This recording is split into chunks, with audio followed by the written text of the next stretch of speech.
the British soldier. All around the globe you'll find him, from Gibraltar to Hong Kong. Everywhere he stands against the threatening years, staunch symbol of our common will to order.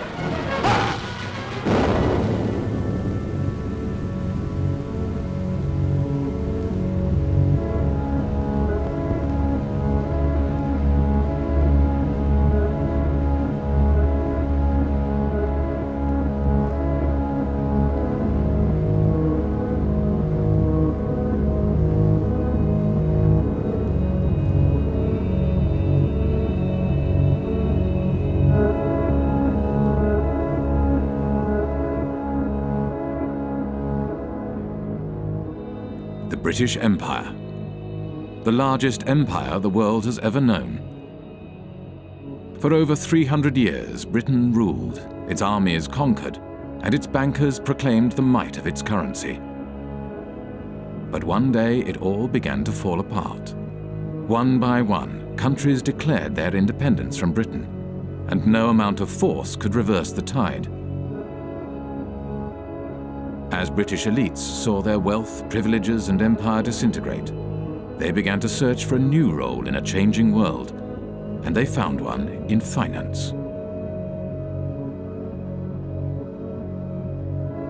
This is a film about how Britain transformed from a colonial power to a modern financial power, and how this transformation has shaped the world we live in.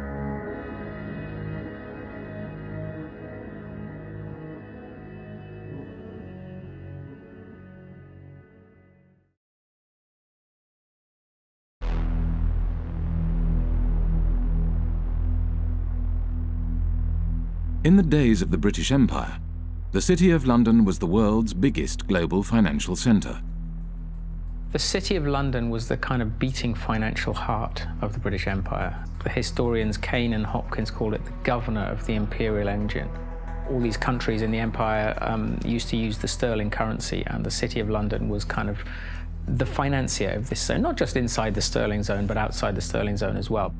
As Britain's empire declined, so too did the City of London. One British Army truck is bombed, killing 2 soldiers and wounding 12. As rioting becomes daily more widespread on Cyprus, young people of high school age take an increasing part in the violence.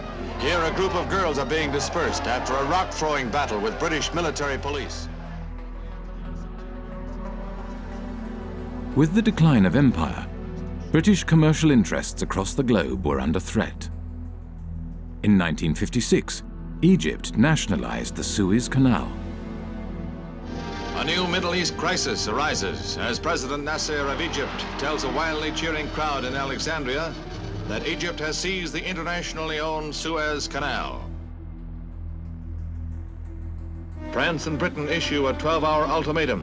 Within hours of its expiration, Britain's warplanes are winging their way to Egypt, and its bombers attack 5 key cities, including Cairo. The United States was opposed to the invasion and put pressure on Britain and France to withdraw their troops. There will be no United States involvement in these present hostilities. It is our hope and intent this matter will be brought before the United Nations General Assembly. There, the opinion of the world can be brought to bear in our quest for a just end to this tormenting problem. Britain was humiliated. The Suez Crisis signified the end of Britain's role as one of the world's major powers. Following the crisis, there was a run on the sterling, on the UK pound. Some people suspect that the American government was encouraging this run on the UK pound. As financiers withdrew their money from Britain, the value of the pound decreased. To protect the value of the pound, Britain limited the bank's overseas lending. They were not able to invest abroad, and obviously they were unhappy. And we don't know exactly the context, but it's very clear that the banks or their representative made a representation to the Bank of England, which in itself was dominated by representatives from the banking industry. It seems that they have reached an agreement which was never written, that if the banks intermediated between two non-residents in a foreign currency, in that case the dollar, then this particular intermediation, this particular deal will not be considered by the Bank of England under its own jurisdiction. The banks began to create a market for dollars in London, called the London Eurodollar market. To differentiate these euro market activities from their domestic banking activities, banks kept two sets of accounts. The Bank of England, the UK regulator, declared that the London Euro market accounts were not in London. They were elsewhere, and therefore it had no responsibility for regulating them. It's about providing a legal space in which you pretend activity is taking place. And the importance of that is that you pretend it's not taking place in the economy where it really is taking place. So you're taking activity from the place where it's regulated and taxed and pretending that it's happening elsewhere. Now, where doesn't really matter, it's just elsewhere. When American banks realized that London offered the ability to avoid US regulations, they moved their international operations to the city.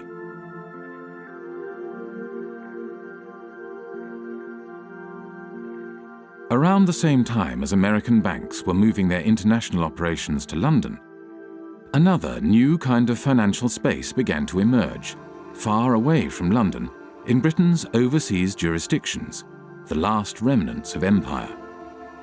Back in the 60s, the Cayman Islands was a complete backwater. The stories go that mosquitoes were so thick in the air, sometimes they were enough to suffocate cows. That's a legend that you hear about the Cayman Islands. I don't know how true it was, but there was nothing happening there.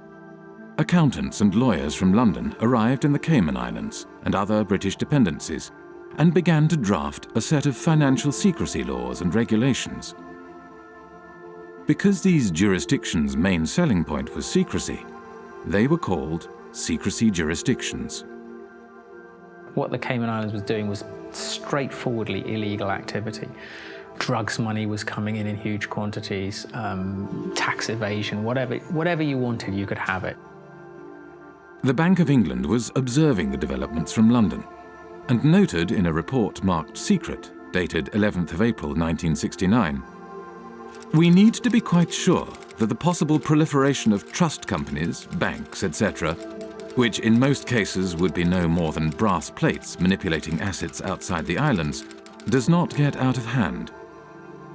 There is, of course, no objection to their providing bolt holes for non-residents, but we need to be sure that in so doing, opportunities are not created for the transfer of UK capital to the non-sterling area outside UK rules."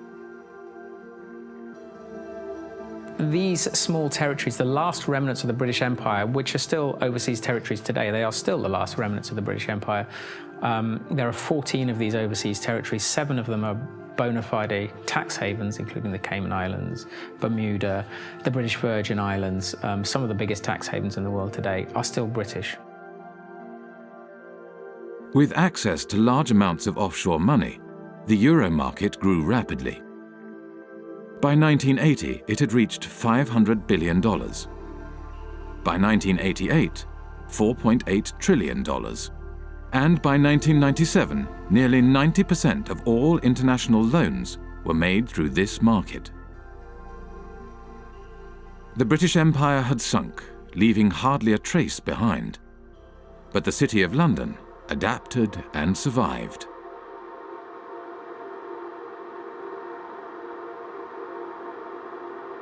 The City of London, London's financial district, is a peculiar place. It has been called a city within a city, a state within a state. It is run by an organisation called the City of London Corporation, a private company that performs all the functions of a local council with a private police force and private courts. Those of you who aren't from the UK, some of you even who are, might not be aware just how weird a thing the little City of London is within the big London. The City of London is a separate entity to the wider London, and it has its own head, the Lord Mayor, who's distinct from the Mayor, who runs the rest of London. Every November, the city stages the Lord Mayor's Show, the world's oldest civic procession.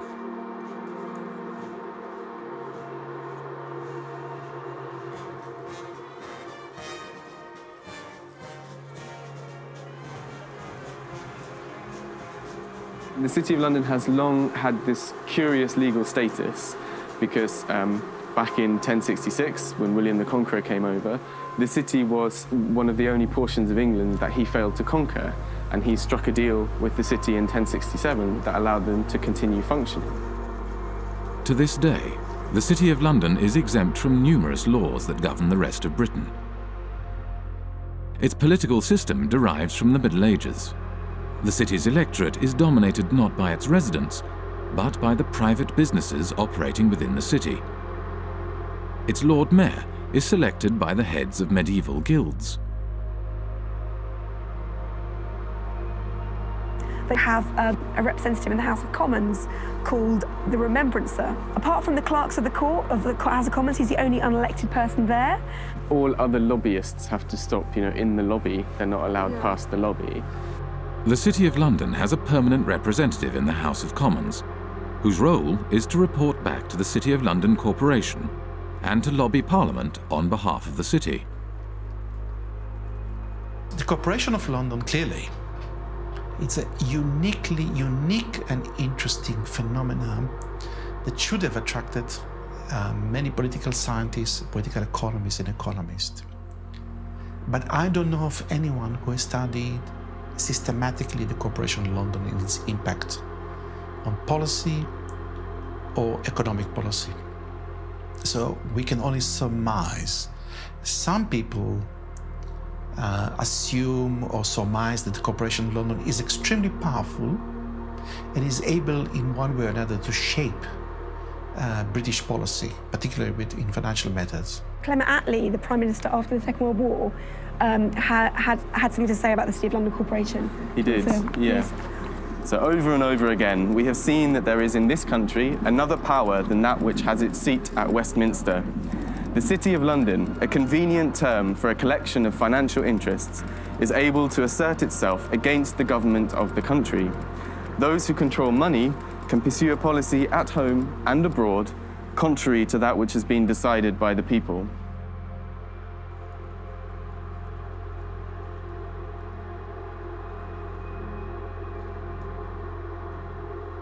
At the heart of the City of London stands the Bank of England. The Bank of England is not just a central bank, it is also a financial regulator. At the demise of empire, the Bank of England used this regulatory authority to help attract the world's banks to London. In 1972, the Bank of England issued a license to the Bank of Credit and Commerce International, which set up its head office in London. Within 10 years, BCCI grew into the 7th largest bank in the world. 10 years later, BCCI was bankrupt. The deputy director of the CIA, Richard Kerr, said late today that the CIA did use BCCI to support CIA activities overseas.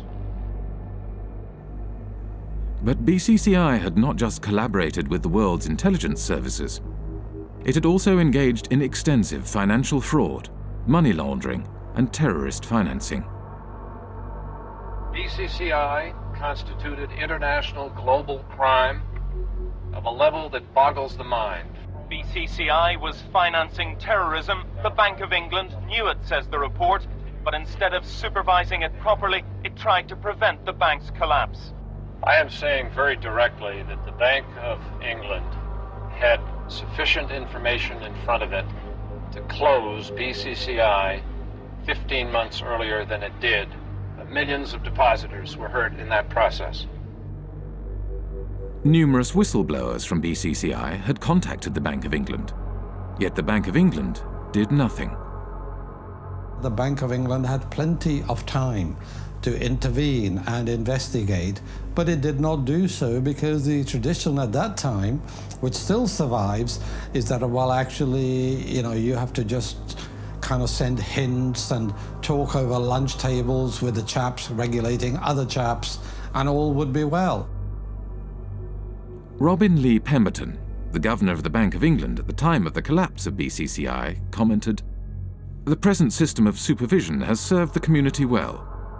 If we closed down a bank every time we found an incidence of fraud, you would have rather fewer banks than we do at the moment." London was a place for banks to engage in business that was not allowed elsewhere, where senior bankers did not have to worry about the consequences of their actions. This is one of the reasons why today there are more banks in London than in any other financial centre. In Britain, nobody goes to jail. No bankers go to jail. They generally don't. They are a protected species. And that is part of the offshore business model of the UK, is to say, we will protect you, we will bring your money here, we will look after you. We're not going to put you in prison, we'll let you do what you want.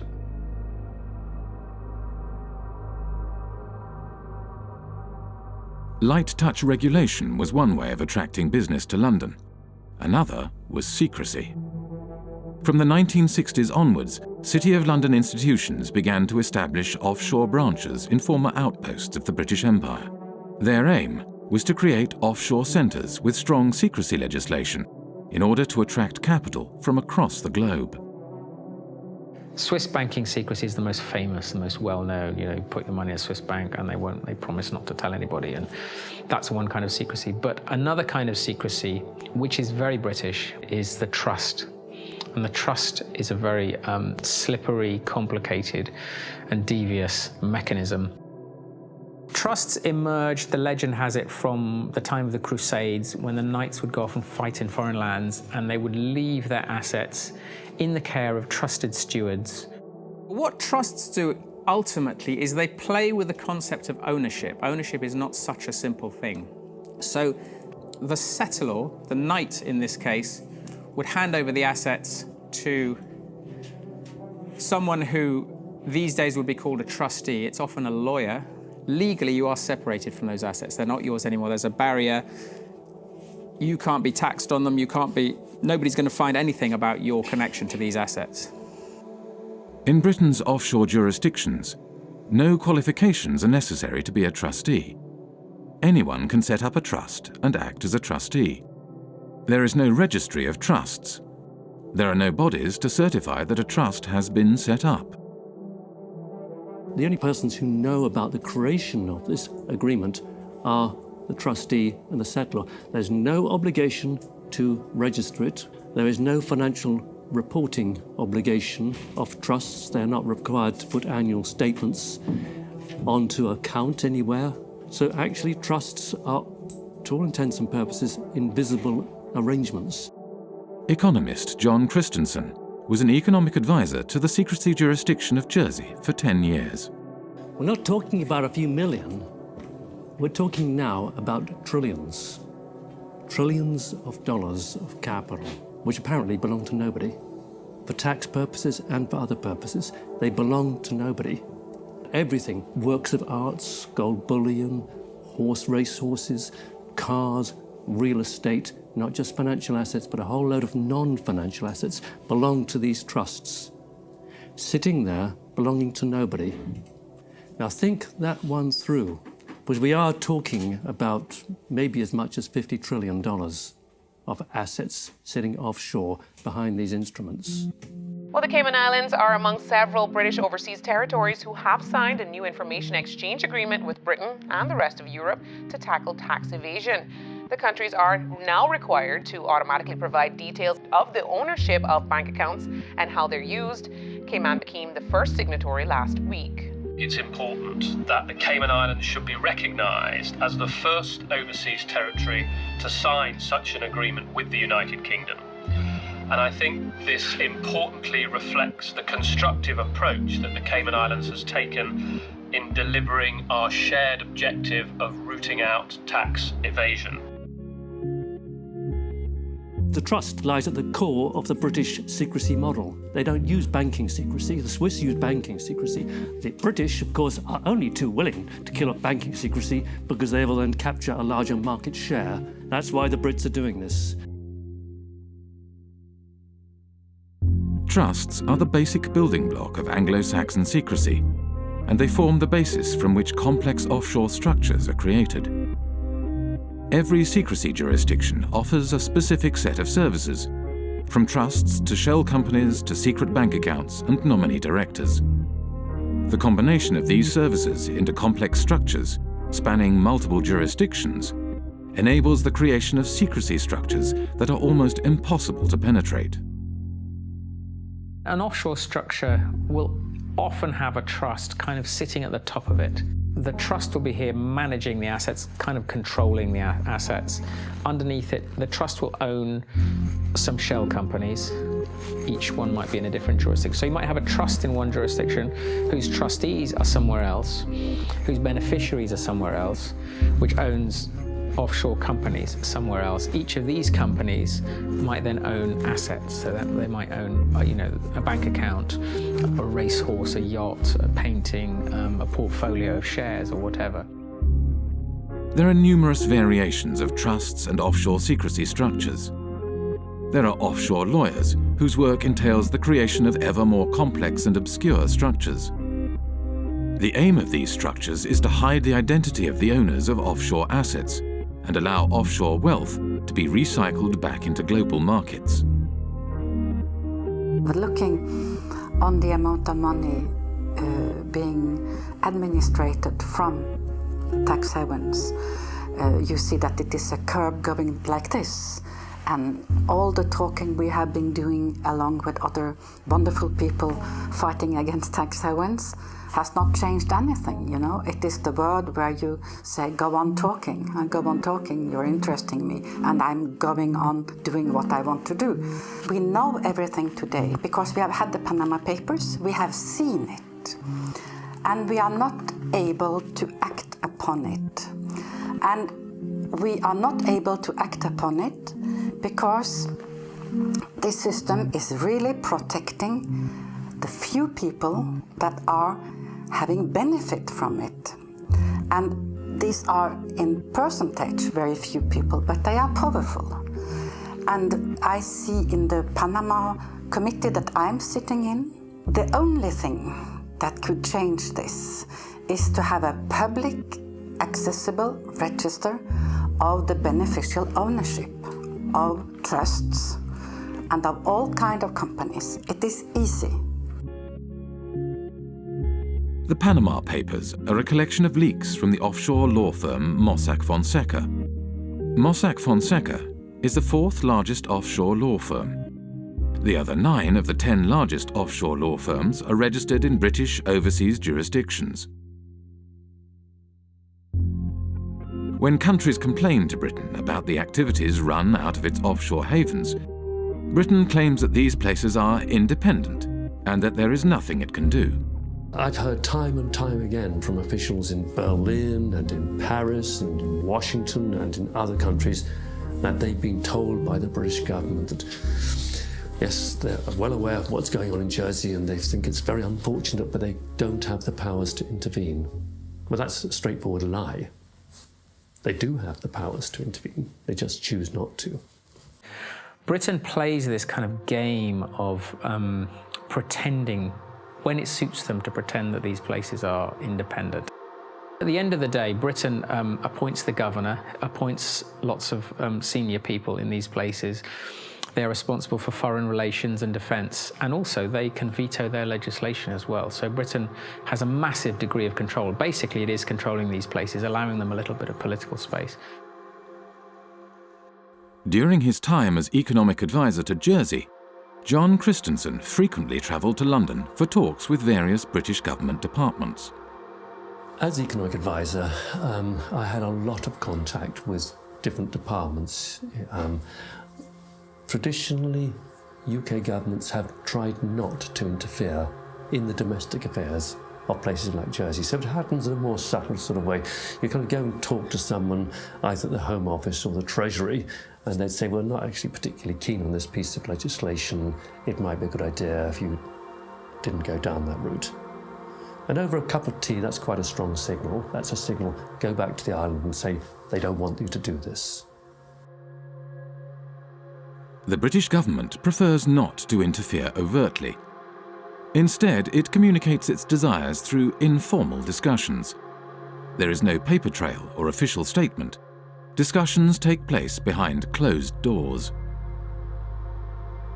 The relationship that these places have with London is very much about the British establishment and people understanding each other. I mean, anybody who is British or knows British people knows that communication between us is often very subtle, and you have to kind of know the codes when people say stuff. I mean, a lot of irony involved and a lot of kind of codified language of the British establishment that people kind of understand how it works. And I think that is very much the case with the British relationship with the tax havens. I think there's a lot of understanding of what we can and can't do without anyone having to actually spell it out. By keeping its power hidden, Britain is able to claim that these jurisdictions are politically autonomous. Independence for Cayman is not on government's agenda. That's the message being sent to the UN Special Committee on Decolonization. Attorney Steve McPhail will be representing government at the UN meeting. The committee was set up to help colonies around the world on the road to independence. But Mr. McPhail says he'll be making it clear that Cayman is not ready for that transition. And that message is that the Premier, his cabinet, his party has no mandate from the people of the Cayman Islands to seek independence. That is the message that I will be carrying. When the Bahamas declared independence from Britain in 1967, the offshore bankers relocated to the Cayman Islands and continued their business from there. It was the British connection that reassured bankers and their clients that their money was safe. This British bedrock, that is what has allowed these places to become so trusted by the financial services industry and offshore finance and all these people. In reality, much of the wealth administered in Britain's offshore havens is controlled from London. The City of London, by and large, likes to do its really dirty work outside London. There might, heaven forbid, be a regulator who actually takes the job seriously and starts to prosecute them for fraud in London. So better to do the frauds offshore in Gibraltar or Jersey, where there's much less risk that a serious prosecution will ever happen. Deals are often discussed and concluded in London, but then registered offshore for tax, transparency, and regulatory purposes. What they allow the city to do is to get involved in dirty business, but then when the scandal hits, to say, well, they're kind of independent, there's nothing we can do about those places, that's not us, that's tax haven activity, and we're the city, you know, we're not involved in that kind of stuff. So it's an incredibly kind of convenient relationship. The City of London has shaped the way in which Jersey, Guernsey, and the British Overseas Territories have developed as tax havens. I see these places as the Frankensteins created by the City of London. Today, the UK is the world's largest provider of international financial services. The UK has an almost unique role in global finance. If you look at data, the kind of data that we've constructed in the Financial Secrecy Index, you can see the relative shares of each country in the global provision of financial services exports. That's financial services to non-residents. Now, there are two big centres, and everything else is quite small in comparison.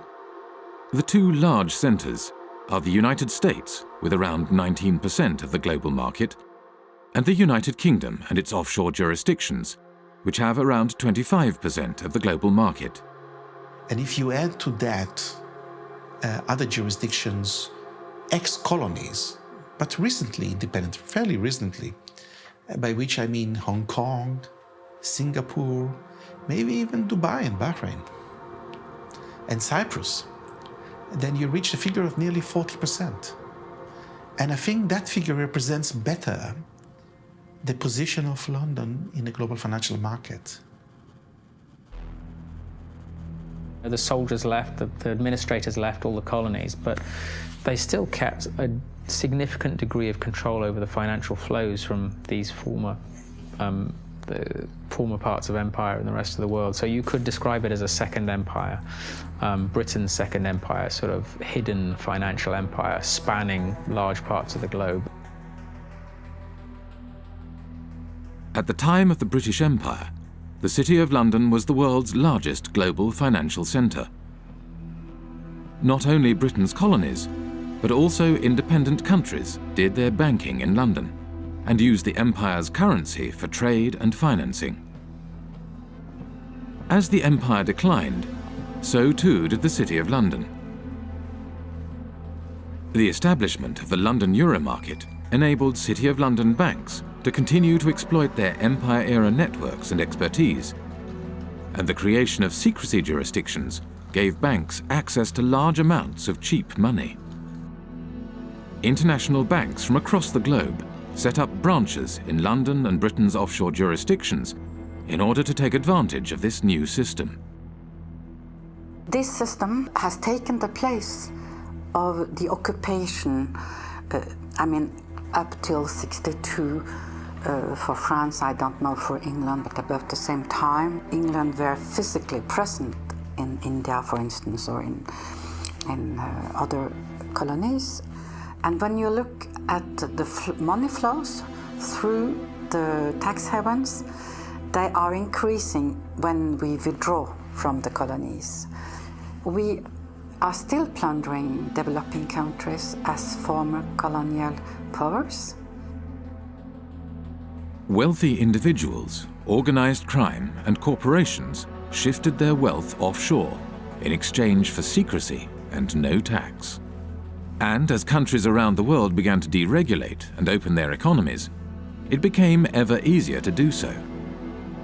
Today, as much as half of all global offshore wealth may be hidden in Britain's secrecy jurisdictions. One of the losers is Africa, whose flight capital flows mostly into the modern British spider's web. I think it's no coincidence that Britain's offshore empire emerged more or less at the same time as the collapse of the former empire. We tend to think of Africa as being a huge net debtor to the rest of the world. But that was the extent of their debts at the end of 2008, 177 billion. The debt of sub-Saharan African nations stood at $177 billion in 2008. Yet the wealth these countries' elites had moved offshore between 1970 and 2008 is estimated at $944 billion, over 5 times their foreign debt. $944 billion. Do the maths. Far from being a net debtor, Africa, sub-Saharan Africa, is a net creditor to the rest of the world. As capital moved offshore, African nations borrowed money from international banks at high interest. Over time, these debts became so great that they may never be repaid. Secrecy jurisdictions were starving developing nations of their wealth and their tax revenues. For a long time, a lot of developing countries, including recently Ecuador, have been trying to set up a UN tax body which is of a higher value than what is currently there, which is the UN Tax Committee. And every time this has happened, it has gotten blocked. During the financing for development process in Addis Ababa last year, I think it was the UK and the US that blocked attempts again to set up this World Tax Organization. So why would they not want to have democratic decision-making in global decisions on how tax gets collected across borders? I don't understand this. As long as we have cross-border activity that involves both criminal and legal activity, as long as we're unable to separate the two, this is going to continue to be a problem. Western nations block attempts to provide greater transparency of international financial flows and the implementation of global standards for the collection of tax across borders, whilst elites in developing nations use offshore centres to hide their wealth offshore. The oil from Gabon has not benefited people in Gabon. And this is true for the copper in Zambia, for the gold in Mozambique or in Mali. they have benefited the company that do extract it and their shareholders. It has benefited the corrupt elite in the country. In developing countries, the offshore system of tax havens has facilitated the looting of these countries by their elites.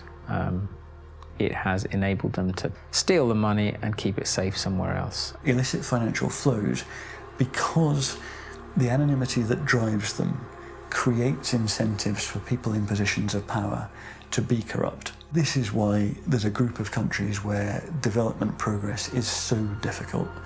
It's that the incentives of individuals and the ability to pursue them through all the mechanisms that underpin illicit flows outweigh the type of mechanisms that lead you to a powerful, representative, effective state that can start to deliver development.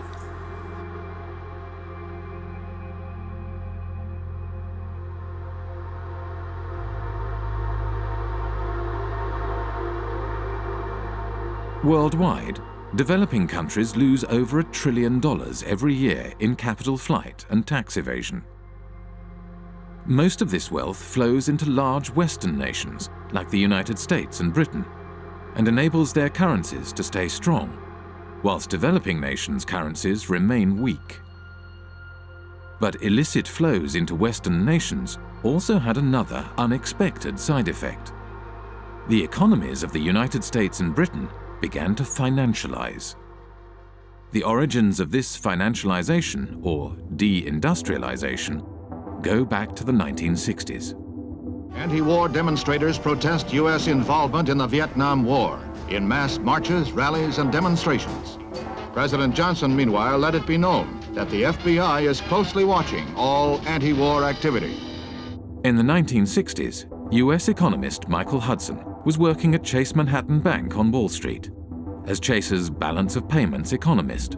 During the 1960s, the United States balance of payments deficit was entirely a result of foreign military expenditures. Dollars were flowing out of the United States as a result of the cost of the Vietnam War. The United States attempted to prevent the dollars flowing to Vietnam from being deposited in foreign banks. The government asked Chase to set up a branch in Saigon during the Vietnam War. And as you can imagine, it didn't have windows. It was sort of a fortress. It lost money, but the government went to Chase because it said, if you don't get this money that's being thrown off by the military in Vietnam, then it's going to go into French banks. It'll get to General de Gaulle, and you know what he's going to do every month. He's going to cash it in for gold. That's what the United States was trying to stop.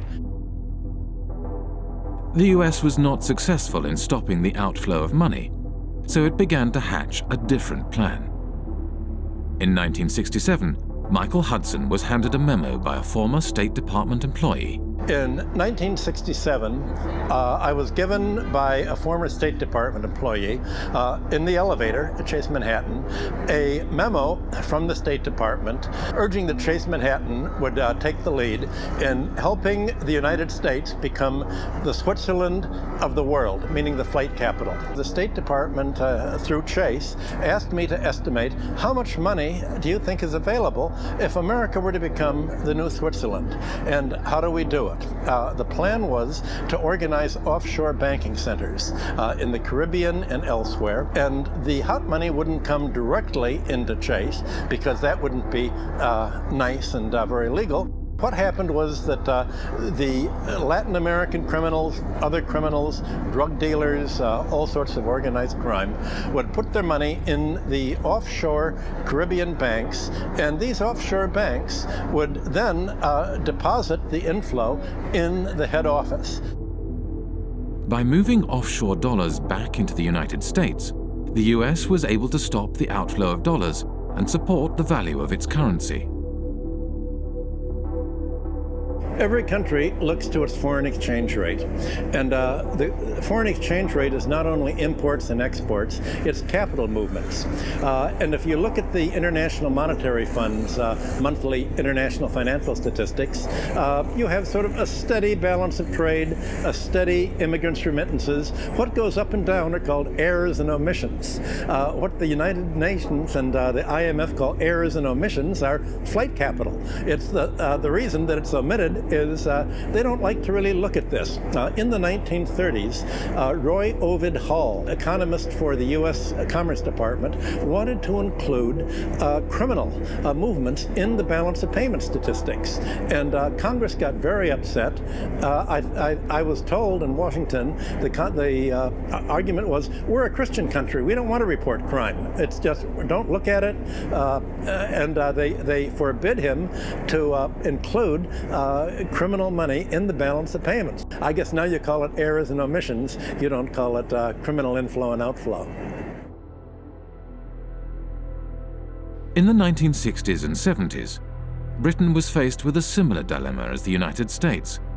Money was flowing out, and this decreased the value of the pound. Britain realized that it, too, could support the value of its currency by opening its domestic markets to the trillions of dollars passing through its offshore havens. But just as in the United States, this had an unexpected side effect. The British banks today, just as in the 19th century, don't put their money into British manufacturing. They put their money into real estate speculation, into financial speculation, foreign currency trade. So the financialization of London has helped deindustrialize the country because it's enabled sterling to be supported by this huge inflow of hot money, this inflow of drug dealing money and criminal money and tax evasion money all over the world that is going to London instead of going to Switzerland, Liechtenstein, or the Caribbean.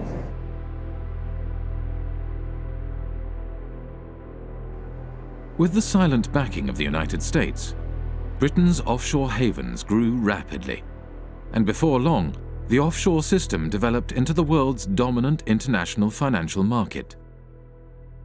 Few were aware how this market functioned. In 1986, economist John Christensen went offshore to investigate. He applied for a position at the Jersey office of one of the world's major accounting firms. At Deloitte & Touche, I was working in what's called company and trust administration, straightforward offshore stuff. I went offshore specifically to work in that area because that's where you're dealing with the offshore companies, the shell companies, the offshore trusts, and you're administering them. That way I could see from working inside a big global accounting firm exactly what the clients were doing. I had complete access to all the client files. And over the course of my period of working with Deloitte Touche, I investigated over 100 of their clients offshore, and this is what I found. There were some insider traders, some market rigging, some avoiding disclosure of conflicts of interest, illicit arms trading, illicit political campaign donations, contract kickbacks, bribery, fraudulent invoicing, trade mispricing, and, at the bottom, tax evasion. Okay? This is what the clients were doing. On the basis of a sample of the clients that I looked at, not a single client was involved in what I would regard as genuinely legitimate activity. They were all involved in some kind of tax dodging or worse. I met with Carl Levin. He used to be an American senator, and he made a lot of inquiries into private banking, asking questions to the bankers. What do you think the percentage is among your clients that are using these companies for legitimate purposes? And the answer was, I believe that 99.9% of my clients are using these companies for illicit purposes. This is a reality. This is American bankers telling what they are doing. And it's exactly the same thing with UK bankers helping their clients to have accounts in Panama or in Bermuda or in Cayman Islands. secrecy jurisdictions are heavily used for fraudulent and grey area financial activities, areas where secrecy is not just desirable, but a necessity.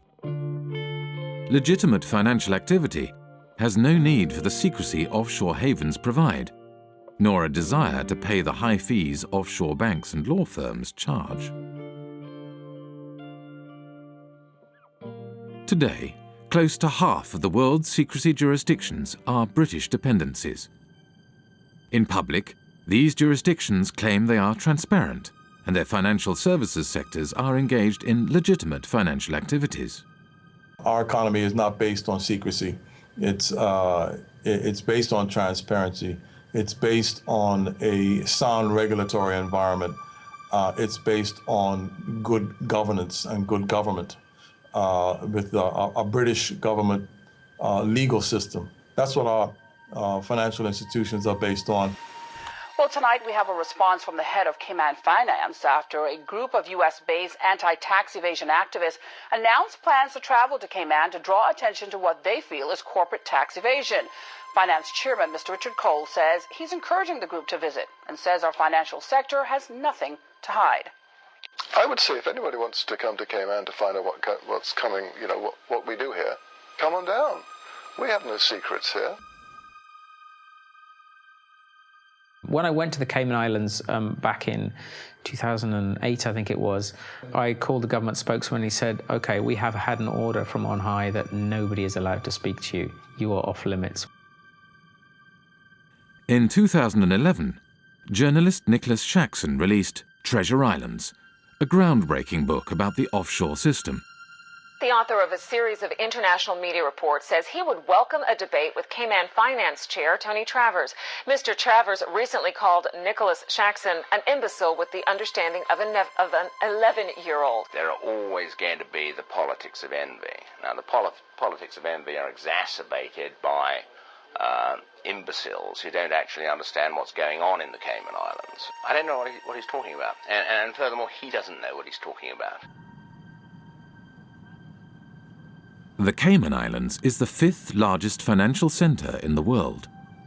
It hosts 80,000 registered companies, over 3/4 of the world's hedge funds, and $1.9 trillion in deposits.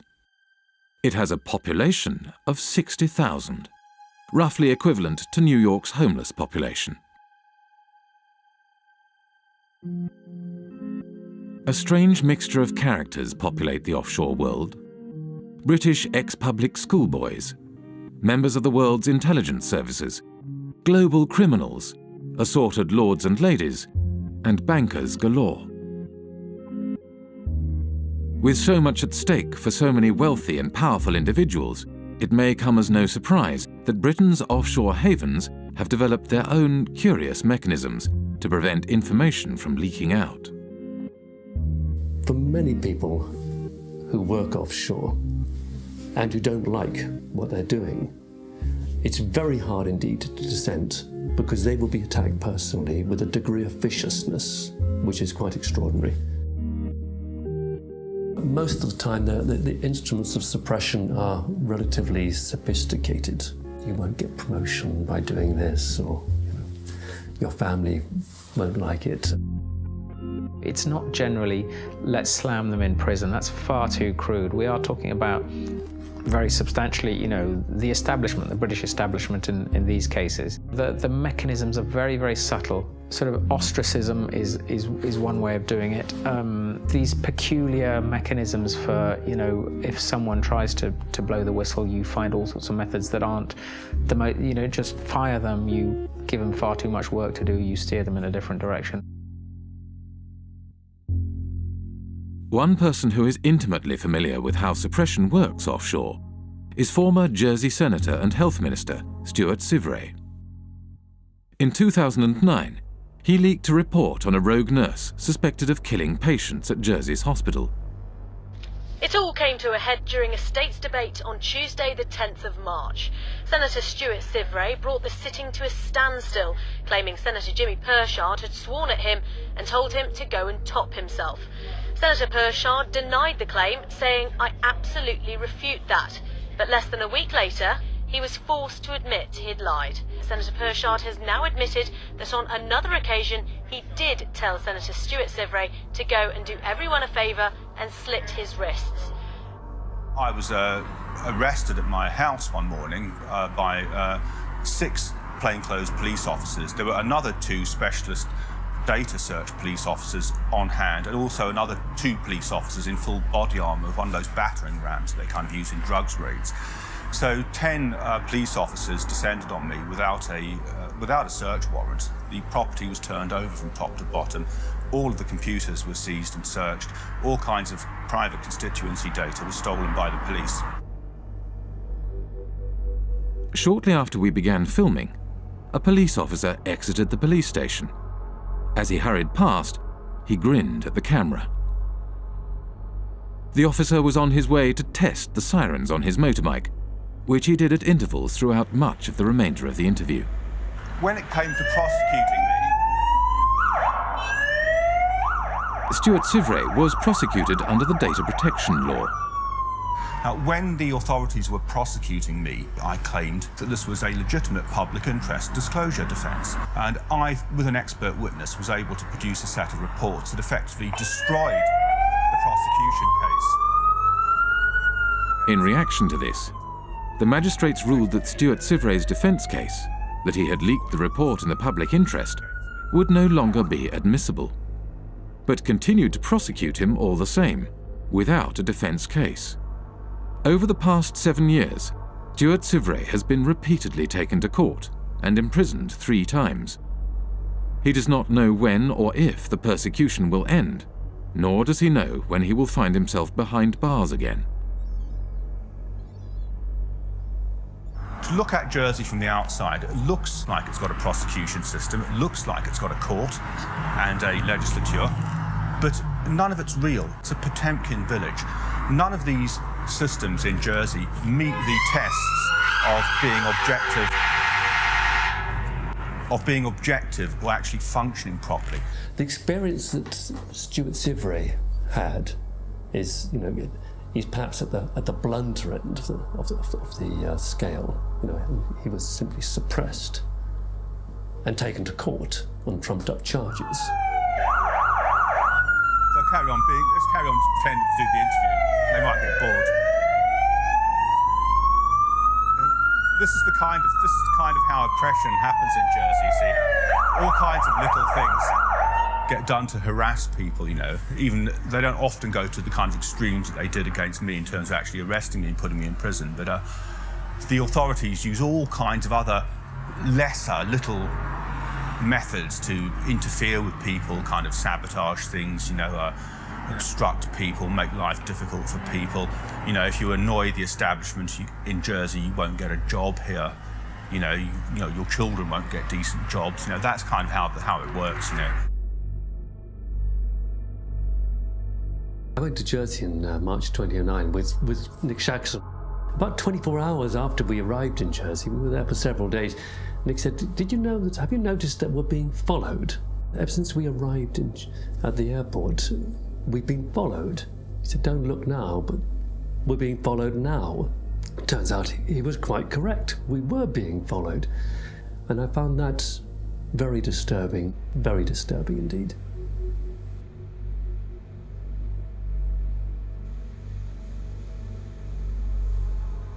They have a saying in Jersey, if you don't like it here, there's always a boat in the morning. Jersey Finance promotional literature states, Jersey represents an extension of the City of London. It's where the City of London chooses to do many of the activities which they couldn't do in London itself. We're here just to talk about this one company called Appleby. I'll just read what they say on their website. Members of the firm, Appleby, have gone on not only to political office, but also in a number of centres, Bermuda, Jersey, the Isle of Man and the Cayman Islands, to senior judicial office. So essentially, they're boasting of the fact that their staff and their partners have a real interchange between the people that are in power in these offshore financial centres. The same lawyers and accountants who set up and administer offshore trusts also occupy senior political positions. In Britain's offshore world, Most politicians are in business. They lobby for business and promote business interests.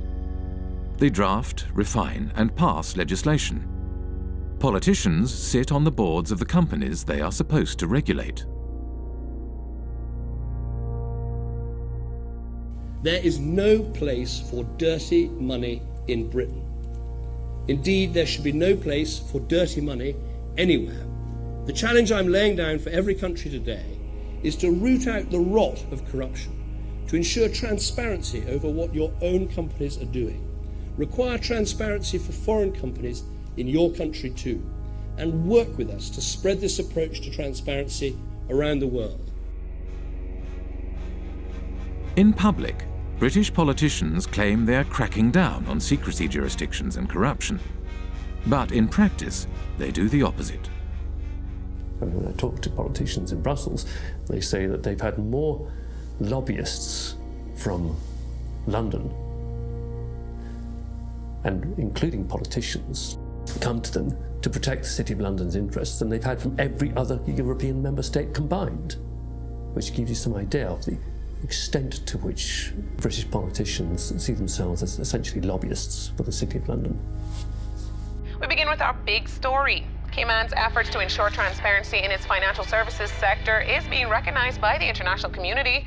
Earlier this week, the UK's Prime Minister David Cameron told Parliament that the tax haven label placed on its crown dependencies and overseas territories is unfair. Many British politicians have personal and business ties with the City of London and British secrecy jurisdictions. Former British Prime Minister David Cameron's father, Ian Cameron, was an expert in offshore funds and was involved in offshore trusts from the 1980s onwards. At this courthouse behind me here in St Helier, we found this. It's a document called a grant of probate, and it's attached to the English will of none other than Ian Cameron, David Cameron's father. Say hello to Mum and Dad. Hi, how are you? Good to see you. Ian Cameron was certainly a wealthy man. In 2009, his personal fortune was estimated by researchers for the Sunday Times Rich List at £10 million. Yet when Ian Cameron died in 2010, his estate was much smaller than might be expected, just £2.7 million. In many cases, it's the politicians and their cronies and their families and so on, and the business people who sponsor the political parties who are using these offshore services themselves. So they've got no personal interest in closing it down. If they wanted to close it down, they could do it tomorrow. The fact of the matter is they don't want to do it because they themselves are complicit with the process. If you come from the same kind of background, you know the right people, then all the kind of legal niceties will often fall away. You can get away with doing all sorts of things that they wouldn't just let any old person, you know, if you came knocking on the door saying, can you set up an offshore company to do this, they'd tell you to get lost. But if you're part of the networks, you can do these kinds of things. So that's a very important part of the whole system. Upper class British public school kind of establishment that has been there since, you know, for centuries. The British establishment, an old boys' network of privileged elites, had carved out a lucrative niche for themselves in the offshore world after the demise of empire. They transformed themselves from administrators of empire into financial handlers for the global elite and multinational corporations. As more money flowed offshore, societies around the globe began to feel the impact of the offshore world. The reality is not what you believe, that your prime minister has the power to decide on the future of your country. The power is hidden here. We have country after country around the world where the lack of financial transparency about taxation, about ownership, about corruption has undermined the extent to which governments deliver representative policymaking for their citizens. You know, we have extreme cases like the hiding of tax evasion by people in finance ministries in Greece, in France. But we also have this system that in general is geared towards anonymous company ownership, the anonymous ownership of properties across London, of half of the land in Scotland. Do we really think there's any circumstances in which governments work better, in which markets work better, in which the distribution of income and assets is better, when we allow so much to be hidden? Who wants to not know who you're doing business with? Who wants their government to have people working for it, or to be led by people whose assets are hidden, whose financial transactions are conducted anonymously offshore? This is a bad direction for the world. We need the citizens to understand what is happening, that they are the ones who is carrying the burden, and that some individuals having the power are exonerating themselves. Ordinary people are paying taxes, rich people are not. So this is inequality, and it is leading up to populism, because it shows so clearly that the people today leading the world are not able to take care of the interest of ordinary people.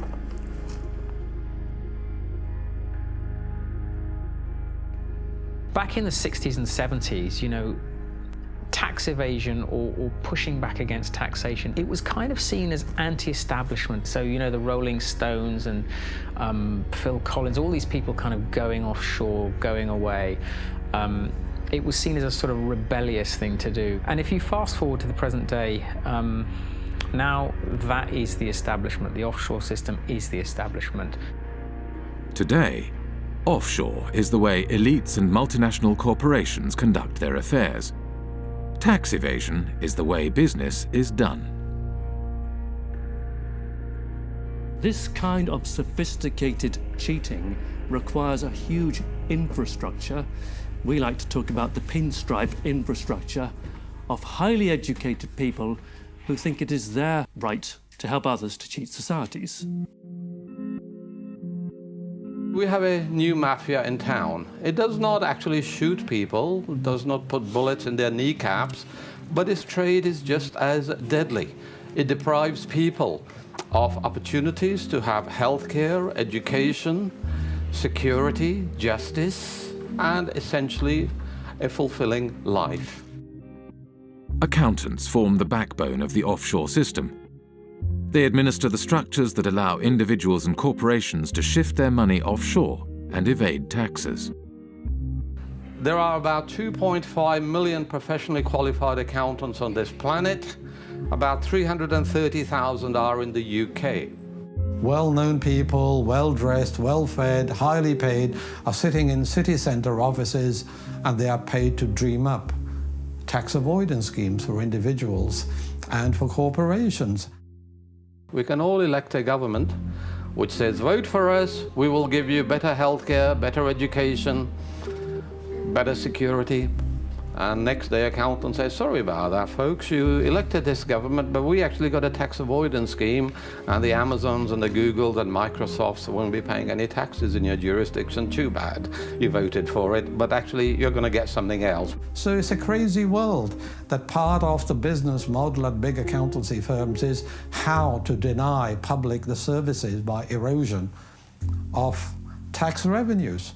And these firms are then rewarded with government-funded contracts, and the same firms are then advising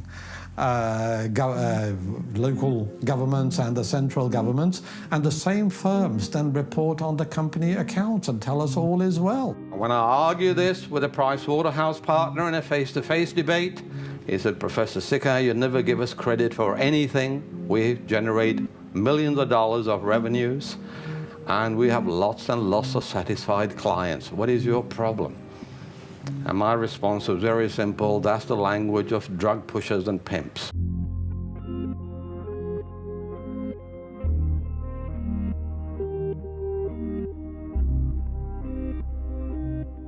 In Britain, a new breed of civil servant was rising to the top.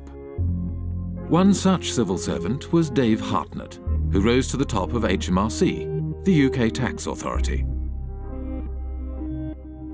Dave Hartnett had a new way of collecting tax. Deals would be negotiated on an individual basis, behind closed doors. In the case of the largest clients, Dave Hartnett frequently led the negotiations himself.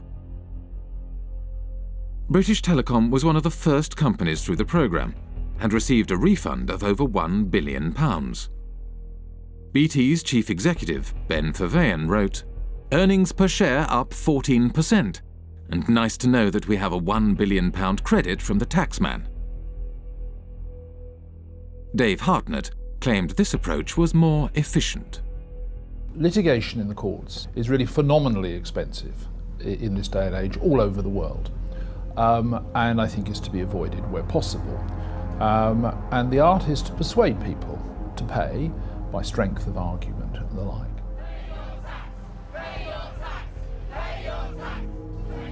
After protests erupted in 2011, the Treasury Select Committee questioned Dave Hartnett. Dave Hartnett claimed he could not give any information due to taxpayer confidentiality. What in statute prevents you from disclosing information to Parliament? All my advice, Mr. Barclay, so far has been that I am prevented, and my colleagues are prevented, by the Act and by the decision of the Commissioners. Dave Hartnett failed to mention that the legal advice he had received stated that the disclosure of information was at the discretion of the head of HMRC. The head of HMRC was Dave Hartnett himself. Just like the mafia has penetrated the state, accountancy firms have also penetrated the state. The head of anti-avoidance in the UK tax authority is from one of these firms. The newly appointed chairman of Her Majesty's Revenue and Customs, which is a tax authority, is a partner from KPMG. Their partners have penetrated the state. They are running the Treasury. Britain's financial services industry had penetrated the state and began to shape its laws for its own benefit. The degree of political capture by the City of London, by the big banks and the big law firms, is so enormous that the politicians have effectively become their spokespersons. With the government unwilling to act in the interest of the public, a group of protesters confronted Dave Hartnett at a private event in Oxford. Hi everybody, I'm sorry to interrupt. I'm just going to take a few moments of your time. Here tonight to present Dave with an award. It is the Lifetime Achievement Award for services to corporate tax planning. Thank you. Thank you very much. Dave's been a great friend to the industry, a great friend to many of us over the years, and really we just can't thank him enough for what he's done. Obviously us at Vodafone, it saved us billions off our tax bill, and our friends at Goldman Sachs as well, we've also saved us millions 25 million or so. These people are trespassers and intruders. And I know you've had problems with pesky This is an unlawful conspiracy to trespass. And you will go, sir. You will depart immediately before we set the dogs on you.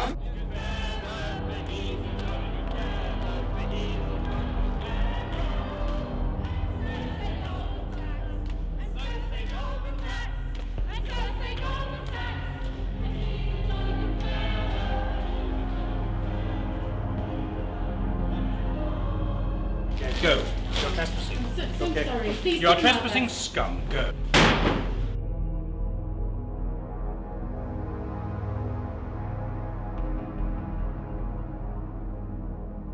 After his retirement, Dave Hartnett moved to the private sector.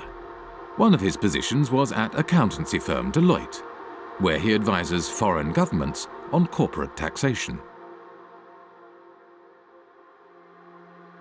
Dave Hartnett is a companion of the Order of the Bath, an honour bestowed on him by the British monarch.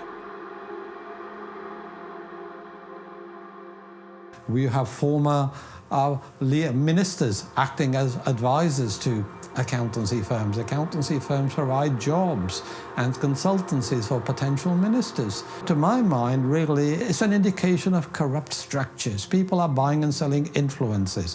When a former minister works for an accountancy firm, he's not providing any accounting knowledge, he's opening political opportunities, home and abroad. That is what they are doing. I hope by now you'll share my view that I don't trust most bankers, I don't trust most lawyers, I don't trust most accounting firms. I actually think they're engaged in a conspiracy against public interest.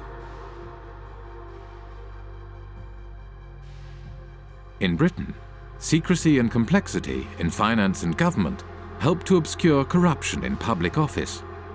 Financial structures are often so complex that even after they are publicly revealed, they are not widely recognized for what they are.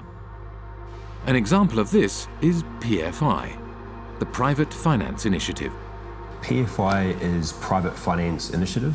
It is a way of funding public infrastructure, things like hospitals, schools, roads and bridges, but financing them via the private sector rather than the historical method, which is via central government. Over a period of 30 or 40 years, the amount of kind of repayment costs will be sort of 3 or 4 times higher overall than if you borrowed it from central government in the first place. So it's basically a giant accounting scam. Once the PFI policy has been set up, you find that the Big Four accountancy firms were actually paid members of staff within the Treasury Department who were then actually going around and selling and advising upon the implementation of PFI contracts by public authorities. Effectively saying, come to us and we will show you how to derive the most benefit from it. In other words, how to perhaps exploit the legislation. Even the offices of the State Tax Authority are now owned offshore.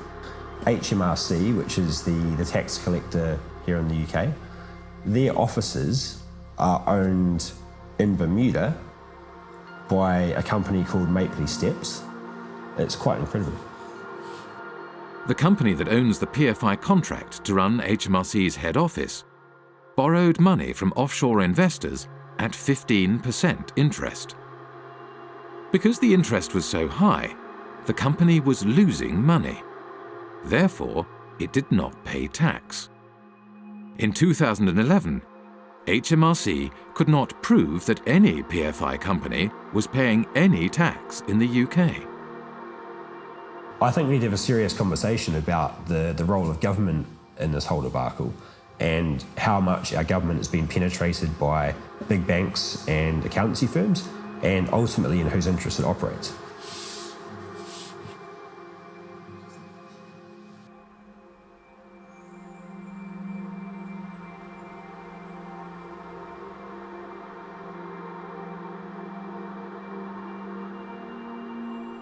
The reason we were protesting outside the Africa PPP conference is that we wanted to make sure that citizens back in Africa should hear about the fact that such policies have been a complete failure here in the UK. We know that these products are not being marketed to African countries in their own best interests. Their only motivation is to spread the reach of financial services into new markets. It's all being promoted in the interest of the City of London. What you're seeing is basically a second form of colonialisation. You've had initially occupation, resource extraction, and through that process, countries like Britain, which have had a large offshore empire, have developed significant networks, and now those networks are being used to promote and exploit financial services.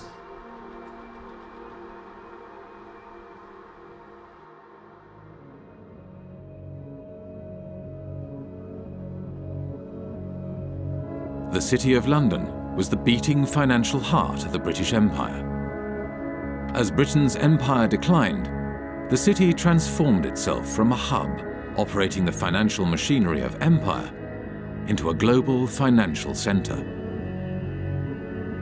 Former insignificant outposts of empire became the basis for a spider's web of offshore secrecy jurisdictions that captured wealth from across the globe and funneled it to the City of London. Today, 25% of international finance is conducted on British territory.